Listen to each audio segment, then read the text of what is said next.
SSLC ರಾಜ್ಯ ಮಟ್ಟದ ಗಣಿತದ ಪೂರ್ವ ಸಿದ್ಧತಾ ಪರೀಕ್ಷಾ ಪ್ರಶ್ನೆ ಪತ್ರಿಕೆಗಳನ್ನು ಕೀ ಉತ್ತರಗಳೊಂದಿಗೆ ನೋಡೋಣ. ಸೊ ಅದೇ ಮಾಡಿ ವಿಡಿಯೋನ ಲೈಕ್, ಶೇರ್ ಹಾಗೂ ಸಬ್ಸ್ಕ್ರೈಬ್ ಮಾಡೋದನ್ನು ಮಾತ್ರ ಮರೆಯದಿರಿ. ನಾಳೆ ಬರ್ತಕ್ಕಂಥ ಇಂಗ್ಲೀಷ್ ವಿಷಯದ ಕುರಿತು ವಿಡಿಯೋಗಳಿದ್ದಾವೆ. ಸೊ ಚಾನಲ್ನ ಡಿಸ್ಕ್ರಿಪ್ಷನ್ ಬಾಕ್ಸ್ನಲ್ಲಿ ಸಜೆಸ್ಟ್ ಮಾಡಿದ್ದೀನಿ, ಅವುಗಳನ್ನು ಸಹಿತ ನೋಡಿ ಅಂತ ಹೇಳ್ತಾ. ಪ್ರಶ್ನೆ ಪತ್ರಿಕೆ ಸ್ವಲ್ಪ ವಿಶೇಷವಾಗಿತ್ತು. ಕೆಲವು ಪ್ರಶ್ನೆಗಳಂತೂ ಕೂಡ ಏನಾಗಿತ್ತಪ್ಪ ಅಂತಂದರೆ ಕಠಿಣ ಇತ್ತು ಅಂತ ಅನಿಸಿತು. ಯಾಕಂದ್ರೆ ಬೋರ್ಡ್ದವರು ಈ ವರ್ಷ ಹೇಳಿದ್ದಾರೆ 20ರಷ್ಟು ಕಠಿಣತೆ ಮಟ್ಟ ಇದೆ ಅಂತ. ಬಟ್ ಟ್ರಿಕ್ಸ್ಗಳನ್ನು ಫಾಲೋ ಯಾರು ಮಾಡಿದ್ದಾರೆ, ನಿಯಮಗಳನ್ನು ಯಾರಿಗೆ ಗೊತ್ತವ್ರಿಗೆ ಖಂಡಿತವಾಗಿ ಗೊತ್ತಿದೆ. ಬಹು ಆಯ್ಕೆ ಪ್ರಶ್ನೆಗಳಲ್ಲಿ ಕೊಟ್ಟಿದ್ದರು P(x) = x² - x³ + 2x + 1 ಬಹುಪದೋಕ್ತಿಯ degree ಕೇಳಿದ್ದಾರೆ. ಸೊ 3 ಅಂತಕ್ಕಂಥದ್ದು ಸರಿಯಾದ ಉತ್ತರ ಬರ್ತದೆ. ಪ್ರಶ್ನೆ 2x12 ಈ ಸಮಾಂತರ ಶ್ರೇಣಿಯಲ್ಲಿದ್ದರೆ ಎಕ್ಸ್ನ ಬೆಲೆಯನ್ನು ಕೇಳಿದರು. ಇಲ್ಲಿ ಡಿ ಏನು ಬರಿಬೋದು, x - 2 R D = 12 - x. So x - 2 = 12 - x. So 2x = 14 ಅಂದರೆ 2/14/2 ಅಂದರೆ 7 ಬರ್ತದೆ. So option A is the right answer. ಪ್ರಶ್ನೆ 3 a1x + b1y + c1 = 0, a2x + b2y + c2 = 0. ಈ ರೇಖಾತ್ಮಕ ಸಮೀಕರಣಗಳ ಜೋಡಿಯಲ್ಲಿ a1/a2 = b1/b2 is not equal to c1/c2. ಇವುಗಳು ನಕ್ಷಾ ರೂಪದ ಪ್ರತಿನಿಧಿಸುವಿಕೆ ಹೇಗಿದೆ ಅಂತ ಕೇಳಿದರು. ಇದು ಸಮಾಂತರ ರೇಖೆಗಳು ಅಂತಕ್ಕಂಥದ್ದು ಉತ್ತರ.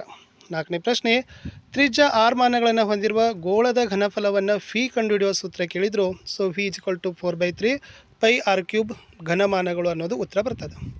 5ನೇ ಪ್ರಶ್ನೆ, ಒಂದು ಪ್ರಯೋಗದ ಎಲ್ಲ ಪ್ರಾಥಮಿಕ ಘಟನೆಗಳ ಸಂಭವನೀಯತೆ ಮೊತ್ತ ಎಷ್ಟು ಕೇಳಿದ್ದಾರೆ. ಸೊ ಡಿ ಆಪ್ಷನ್ 1 ಅನ್ನೋದು ಸರಿಯಾದ ಉತ್ತರ.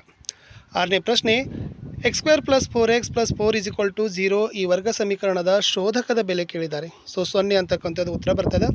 ಅಂದರೆ ಇಲ್ಲಿ a1 b4 c4 ಆಗ್ತದೆ. ಶೋಧಕ b² - 4ac ಬೆಲೆಗಳನ್ನು ತುಂಬಿದಾಗ 16ರಲ್ಲಿ 16 ಕಳೆದರೆ 0 ಅನ್ನೋದೇ ಉತ್ತರ. 7ನೇ ಪ್ರಶ್ನೆ, ಕೊಟ್ಟಿರೋ ಚಿತ್ರದಲ್ಲಿ O ಕೇಂದ್ರವುಳ್ಳ ವೃತ್ತಕ್ಕೆ PQ ಸ್ಪರ್ಶಕ, ಕೋನ BAQ 55 ಡಿಗ್ರಿ ಆದರೆ ಕೋನ BOAನ ಅಳತೆಯನ್ನು ಕೇಳಿದ್ದಾರೆ.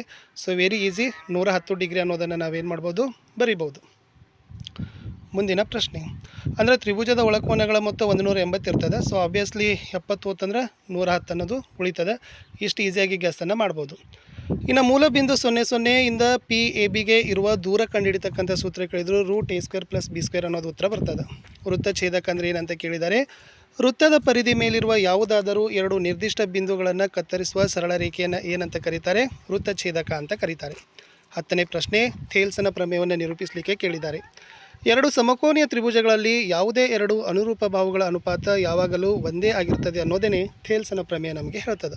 11ನೇ ಪ್ರಶ್ನೆ, ಕೊಟ್ಟಿರೋ ಚಿತ್ರದಲ್ಲಿ O ವೃತ್ತ ಕೇಂದ್ರದ PQ ಮತ್ತು PRಗಳು P ಬಿಂದುವಿನಿಂದ ವೃತ್ತಕ್ಕಿಳಿದ ಸ್ಪರ್ಶಕಗಳಾಗಿದ್ದಾವೆ. ಹಾಗಾದ್ರೆ ಕೋನ QOP 65 ಡಿಗ್ರಿ ಆದ್ರೆ RPQಗಳನ್ನು ಕಂಡುಹಿಡಲಿಕ್ಕೆ ಕೇಳಿದ್ದಾರೆ. ಸೊ RPQ ಎಷ್ಟಾಗ್ತದಪ್ಪ ಅಂದ್ರೆ 50 ಡಿಗ್ರಿ ಅಂತಕ್ಕಂಥದ್ದು ಸರಿಯಾದ ಉತ್ತರ ಬರ್ತದೆ. ಮುಂದಿನ ಪ್ರಶ್ನೆ 12, ಚಿತ್ರದಲ್ಲಿ ಕೊಟ್ಟಿರುವ ಘನಾಕೃತಿಯ ಪೂರ್ಣ ಮೇಲ್ಮೈ ವಿಸ್ತೀರ್ಣ ಕಂಡುಹಿಡಿತಕ್ಕಂಥ ಸೂತ್ರ ಕೇಳಿದ್ದಾರೆ. So A = πr in the bracket L + R ಚದರಮಾನಗಳು ಅಂತಕ್ಕಂಥದ್ದು ಬರೀಬೇಕು. 13ನೇ ಪ್ರಶ್ನೆ, ಕೆಳಗೆ ನೀಡಿರುವ ಸಂಚಿತ ಆವೃತ್ತಿ ವಿತರಣಾ ಕೋಷ್ಟಕದಲ್ಲಿ ಮಧ್ಯಾಂಕವಿರುವ ವರ್ಗಾಂತರದ ಗಾತ್ರ ಕೇಳಿದ್ದಾರೆ. 20 ರಿಂದ 30 7 ವಿದ್ಯಾರ್ಥಿಗಳ ಸಂಖ್ಯೆ, ಸಂಚಿತ ಆವೃತ್ತಿ 14 ಅನ್ನೋದು ಸರಿಯಾದ ಉತ್ತರ ಬರ್ತದೆ. 14ನೇ ಪ್ರಶ್ನೆ, ಒಂದು ಸಮಾಂತರ ಶ್ರೇಣಿಯ n ನೇ ಪದ an = 5n - 2 ಇದರಲ್ಲಿ a2ನ ಬೆಲೆಯನ್ನು ಕಂಡುಹಿಡಲಿಕ್ಕೆ ಕೇಳಿದರು. n ಇದ್ದಲ್ಲಿ 2 ಹಾಕ್ರಿ, 2 ಇದ್ದಲ್ಲಿ 10, 10ರಲ್ಲಿ 2 ಕಳೆದ್ರೆ 8 ಬರ್ತದೆ. 8 ಅನ್ನೋದೇ ಉತ್ತರ. 15ನೇ ಪ್ರಶ್ನೆ, 7 ಸೆಂಟಿಮೀಟರ್ ತ್ರಿಜ್ಯವುಳ್ಳ ವೃತ್ತದಲ್ಲಿ ತ್ರಿಜ್ಯಾಂತರ ಖಂಡದ ವಿಸ್ತೀರ್ಣ 22 cm² ಆಗಿದೆ. ಹಾಗಾದರೆ ವೃತ್ತದ ಉಳಿದ ಭಾಗದ ವಿಸ್ತೀರ್ಣಗಳನ್ನು ಕಂಡುಹಿಡಲಿಕ್ಕೆ ಕೇಳಿದರು. ಸೊ 132 cm² ಅಂತಕ್ಕಂಥದ್ದು ಬರಬೇಕು. 16ನೇದು, ಕುಂದಿಲ್ಲದ ಒಂದು ನಾಣ್ಯವನ್ನು ಒಂದು ಬಾರಿ ಚಿಮ್ಮಿದಾಗ ಸಾಧ್ಯವಿರುವ ಫಲಿತ ಸಾಧ್ಯತೆಗಳನ್ನು ಕೇಳಿದರು. ಸೊ HT 2 ಬರ್ತದೆ. n(v) = 1, n(s) = 2 ಅಂತಕ್ಕಂಥದ್ದು ಉತ್ತರ. ಇನ್ನು 2 ಮಾರ್ಕ್ಸಲ್ಲಿ ಬಹಳ ಈಸಿ ಇತ್ತು. 5 + √3 ಒಂದು ಅಭಾಗಲಬ್ಧ ಸಂಖ್ಯೆ ಅನ್ನೋದನ್ನು ಕೂಡ ನೀವು ಬಿಡಿಸ್ಬೋದಿತ್ತು. ಇನ್ನು 18ರಲ್ಲಿ ಕೊಟ್ಟಿರುವ ರೇಖಾತ್ಮಕ ಸಮೀಕರಣಗಳ ಜೋಡಿಗಳನ್ನು ಕಂಡುಹಿಡಬೇಕು. ಆಬ್ವಿಯಸ್ಲಿ ಅದು y ಹೋಗ್ತದೆ. ಸೊ 2x 14ರಲ್ಲಿ 4 ಕೂಡಿಸಿದ 18 ಆಗ್ತದೆ. x = 18/3 ಅಂದರೆ ಸೊ 6 ಆಗ್ತದೆ. ಅಂದರೆ ಎಕ್ಸನ ಬೆಲೆ 6ಅನ್ನು ಸಮೀಕರಣ 1ರಲ್ಲಿ ತುಂಬಿದಾಗ 2 ಬರ್ತದೆ. ಇದು ವೆರಿ ಈಸಿಯಾಗಿರ್ತಕ್ಕಂಥ ಕ್ವಶನ್. 19ನೇ ಪ್ರಶ್ನೆಯಲ್ಲಿ P(x)ನ ಬಹುಪದೋಕ್ತಿಗಳನ್ನು ಕೇಳಿದ್ದಾರೆ. ಸೊ ಶೂನ್ಯತೆಗಳು m ಅಂದರೆ -1, n ಅಂದರೆ +4. ವರ್ಗ ಸಮೀಕರಣ x² - m + n x + mn = 0. ಆವಾಗ ಅದು x² - 3x - 4 = 0 ಅನ್ನೋದು ಬರ್ತದೆ. ಸ್ವಲ್ಪ ಇದು ಟ್ರಿಕಿಯಾಗಿರ್ತಕ್ಕಂಥ ಕ್ವಶನ್ ಇತ್ತು. ಸೊ ಮುಂದಿನ ಪ್ರಶ್ನೆಗಳನ್ನು ನಾನೇನು ಮಾಡ್ತೀನಿ, ಮುಂದಿನ ವಿಡಿಯೋದಲ್ಲಿ ಕೊಡ್ತೀನಿ ಅಂತ ಹೇಳ್ತಾ, ತುಂಬ ಸರಳವಾಗಿರ್ತಕ್ಕಂಥ ವಿಶೇಷವಾಗಿರ್ತಕ್ಕಂಥ ಪ್ರಶ್ನೆ ಪತ್ರಿಕೆ ಇದ್ದಿತ್ತು ಸ್ನೇಹಿತರೆ. x² + 6x - 6 = 0 ವರ್ಗ ಸಮೀಕರಣದ ಮೂಲಗಳನ್ನು ಕೇಳಿದ್ದಾರೆ.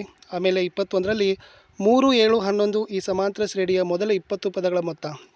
ಇಲ್ಲಿ ಎ 3 ಬರ್ತದೆ, ಡಿ 7ರಲ್ಲಿ 3 ಕದ್ರೆ 4 ಬರ್ತದೆ, 20 ಅದ. ಭಾಳ ಈಸಿಯಾಗಿ ನೀವೇನು ಮಾಡ್ಬೋದು, ಬಿಡಿಸ್ಬೋದು. ಇನ್ನು 3 ಅಂಕಿಗಳ ಎಷ್ಟು ಸಂಖ್ಯೆಗಳು 7ರಿಂದ ಭಾಗವಹಿಸಲ್ಪಡ್ತವೆ ಅಂತ ಕೇಳಿದರು. ಅದು ಕೂಡ ಈಸಿಯಾಗಿರ್ತಕ್ಕಂಥ ಕ್ವಶನ್. 22ರಲ್ಲಿ ಟ್ರಿಗ್ನೋಮೆಟ್ರಿ ಮೇಲೆ ಬೆಲೆ ಕಂಡುಹಿಡಿಯಲಿಕ್ಕೆ ಇರ್ತಕ್ಕಂಥ ಪ್ರಶ್ನೆ ಇತ್ತು. 23ರಲ್ಲಿ 3, 1, 6, 4 ಬಿಂದುಗಳ ನಡುವಿನ ದೂರವನ್ನು ದೂರ ಸೂತ್ರ ಉಪಯೋಗಿಸಿ ಕಂಡುಹಿಡಿತಕ್ಕಂಥದ್ದಿತ್ತು. 24ರಲ್ಲಿ ಸಂಭವನೀಯತೆ ಮೇಲೆ 2 ಪ್ರಶ್ನೆಗಳಿದ್ದಾವೆ. ಎರಡೂ ಬಹಳ ಈಸಿಯಾಗಿರ್ತಕ್ಕಂಥದ್ದಿತ್ತು.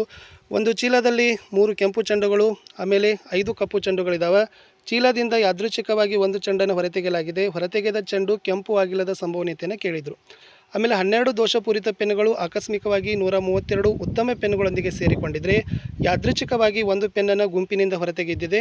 ಸೊ ಹೊರತೆಗೆದ ಪೆನ್ನಿನ ಉತ್ತಮವಾಗಿರೋ ಸಂಭವನೀಯತೆಯನ್ನು ಕೇಳಿದರು. ಸೊ ಇದು ಕೂಡ ಭಾಳ ಈಸಿಯಾಗಿರ್ತಕ್ಕಂಥದ್ದು ಕ್ವಶನ್ ಇತ್ತು. ಸೊ 3 ಅಂಕಗಳಲ್ಲಿನೂ ಕೂಡ ವಾಸ್ತವ ಸಂಖ್ಯೆಗಳ ಮೇಲೆ ಏನು ಮಾಡಿದ್ದಾರೆ, ಮಸ ಮತ್ತು ಲಸ = ಆ 2 ಪೂರ್ಣಾಂಕಗಳ ಗುಣಲಬ್ಧ 510 ಮತ್ತು 92 ಕೊಟ್ಟಿದ್ದಾರೆ. ಅದನ್ನು ಮಾಡಬೇಕಿತ್ತು. ಇನ್ನು P of x = 6x² - 7x - 3 ಅದ. ಈ ಪದೋಕ್ತಿಯ ಶೂನ್ಯತೆ ಕಂಡುಹಿಡಿಬೇಕು.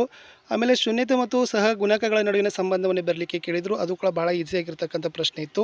ಇನ್ನು 22ರಲ್ಲಿನೂ ಕೂಡ ಒಂದು ಶಾಲೆಯಲ್ಲಿ 10ನೇ ತರಗತಿಯ ವಾರ್ಷಿಕ ಪರೀಕ್ಷೆಯಲ್ಲಿ A+ ಶ್ರೇಣಿ ಪಡೆಯುವ ವಿದ್ಯಾರ್ಥಿಗಳಿಗಾಗಿ ₹1500 ಹಂಚಲು ನಿರ್ಧರಿಸಿದರು. ಆದರೆ ಫಲಿತಾಂಶದ ನಂತರ ಅಂತ ಕೊಟ್ಟಿದ್ದಾರೆ. ಸೊ ಅದನ್ನು ಕೂಡ ನೀವೇನು ಮಾಡ್ಬೋದು, ಭಾಳ ಈಸಿಯಾಗಿರ್ತಕ್ಕಂಥದ್ದು ಬಿಡಿಸ್ಬೋದು. ಮುಂದಿನ ವಿಡಿಯೋದಲ್ಲಿ ಖಂಡಿತವಾಗಿ ಮುಂದಿನ ಪ್ರಶ್ನೆಗಳೊಂದಿಗೆ ಸಿಗ್ತೀನಿ. ಸೊ ದಯಮಾಡಿ ವಿಡಿಯೋನ ಲೈಕ್, ಶೇರ್ ಹಾಗೂ ಸಬ್ಸ್ಕ್ರೈಬ್ ಮಾಡೋದನ್ನು